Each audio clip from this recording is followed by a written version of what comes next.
Hey, welcome back to Hellebuck's Trading Post, the gun shop inside the antique shop. Or is it an antique shop inside a gun shop? You be the judge. Well, today we finally got one.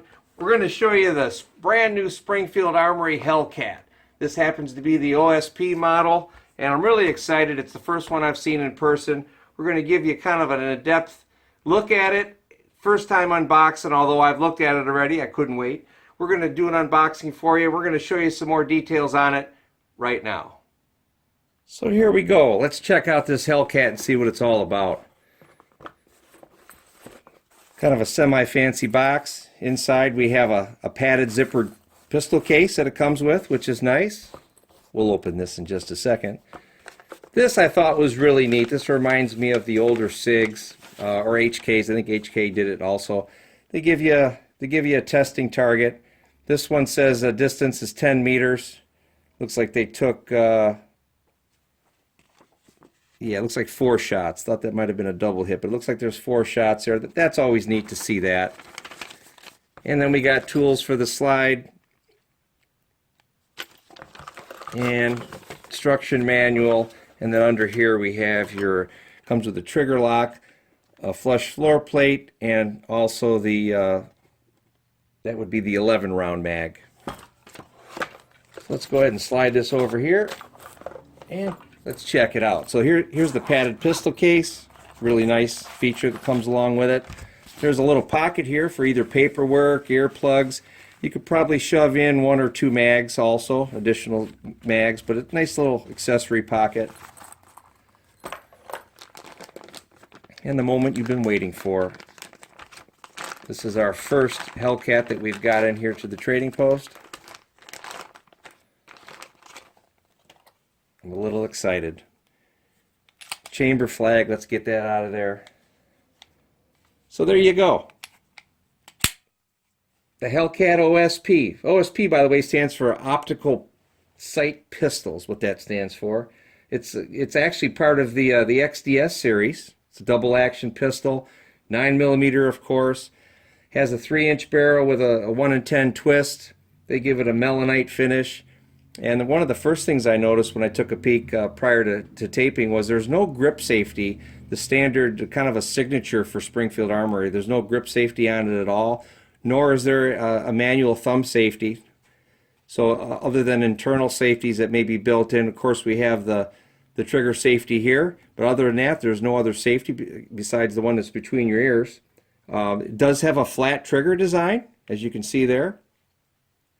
And then front and rear serrations, slide serrations. You can see those here and here on both sides, of course. One thing I found pretty neat was the sight cutout plate also has serrations there as well, which is a pretty good idea. So your rear serrations follow all the way around onto the top of the slide, and again on that side. The sights, something else that I find pretty interesting. It's got a front tritium sight. And I really like the sights on this. See if we can get you a better sight picture. There's your sight picture. So you got your front tritium sight, and then you have your white outline U rear sight. So I really like the sights. That rear outline, it's a great sight picture. No problem at all. It also has a loaded chamber indicator hole, or window I should call it. Several models have this, including the Shield, for example, the Smith & Wesson Shield. So there is a loaded chamber window. Shows you that there's a chambered round in it. It does have a front Picatinny rail. It's a short rail, albeit short, but it is a Picatinny rail for a light, maybe even a laser. Looks like it's about 1 inch long, 1 groove, but it does have a rail, unlike your SIG. I believe this rail is it's not a standard Picatinny rail on the SIG. Serrations, we talked about that. What I wanted to say was the stippling. Stippling's really nice. It continues onto the mag floor plate on the grip, of course, and then you have ambidextrous cutouts on both sides, along with a little index finger anchoring point is what I'm going to call it. Little indentation there. So a place for the finger to rest besides up your nose. And that's on both sides. It feels really good in the hand. It's a little top heavy, but it is unloaded, so what do you expect? The SIG is even more top heavy this way, especially when it's unloaded. But it does feel really good. I was surprised by how it feels. It feels great in my hand. I have probably medium to maybe medium large hands. I wouldn't call them large hands, but they're definitely not small. You know what they say about guys with large hands, right? Large gloves. Yeah, you knew that was coming. Okay. That's why I'm not in comedy, folks. I'm going to stick to selling guns. Stick to what I'm good with. Another thing that I thought was very interesting, I don't know how this is going to show up in the video, but there's a standoff guide rod, and if you look, I'm going to try to turn it. You can see where the standoff guide rod protrudes just a little bit past the muzzle. Idea being, it might be flush with the muzzle, but the idea being, as a standoff, if you press the gun against something when you fire, that just gives that little bit of tiny buffer space. So if you're going to fire it with the muzzle pressed up against something, just gives you a little bit of, gives the muzzle a little bit of breathing room. Overall, I love it. It's got a 13 round mag. This is the extended mag. It also comes with an 11 round mag. Another thing I noticed, it's a little bit unusual. Everybody has their own style, of course.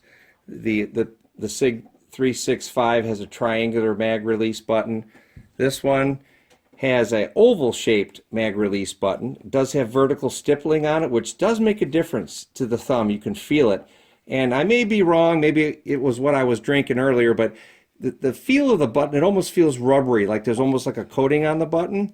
You can definitely feel the stippling, and it makes it a nice release button. You're not gonna slip off that by any means.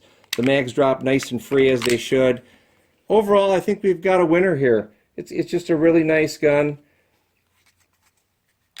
Overall weight empty with this extended mag is about 18 ounces. I weighed the SIG with the 10 round mag, and that's going to be about 18.6, 18 and a half ounces. So the SIG with the 10 round mag is about a half ounce heavier than the Hellcat with the extended mag. Trigger pull is around 5.5 on this, and the SIG came in at just under 5, just barely under 5. So trigger pull is going to be about the same. Another thing I noticed is the initial take-up of the trigger. There's your movement on the Hellcat. And I think the SIG's got just a smidge less movement. Yeah, just a little bit. Show you again. So here's take-up on the SIG and take-up on the Hellcat. Helps to engage the safety. Definitely more travel on the Hellcat. As far as trigger itself, it's a nice crisp break, very Glockish if I had to use an example. Initial take up, yes, you can even hear the sound. It's a very crisp breaking trigger. The 365 on the other hand, which I'm trying to be non-partial here, I really like this model a lot, but I'm keeping an open mind on the Hellcat. Truth be told, I like it better than I thought I would, because I was really sold on the P365, but at any rate, I digress. Ooh, look, something shiny. Anyway, here's a take up on the SIG again, and the SIG trigger, it's more of a smushy, spongy trigger. I don't know if you can hear that. It's definitely a spongy trigger, very unusual. So all in all, I think we've got a winner here. If you ever have an opportunity to check it out, definitely take a look at one. I think you'll like it. It's just a great feeling gun. I think they've got a winner. There's definitely going to be a following with this model. So there you go, the new Hellcat OSP model from Springfield Armory. They really did their homework on this. I think they did a wonderful job. Truth be told, I really had my sights set on a SIG P365, but now that I picked this one up, I was impressed. I was really surprised. I think I like it a lot more than I was expecting to. It's a great model. I'm torn. I don't know which one I would pick. Of course, the old easy decision is if you can't decide, buy them both, right? There's one way to decide. But I'll tell you, if you get an opportunity to find one of these, they're still kind of hard to find. That will ease in the future. But if you can check one out, I definitely recommend you do so. I really appreciate you watching. We got a lot more videos coming your way. If you like what you saw, click on the like button. Better yet, click the subscribe button to subscribe to our channel. Tell your friends and help us grow. Thanks again.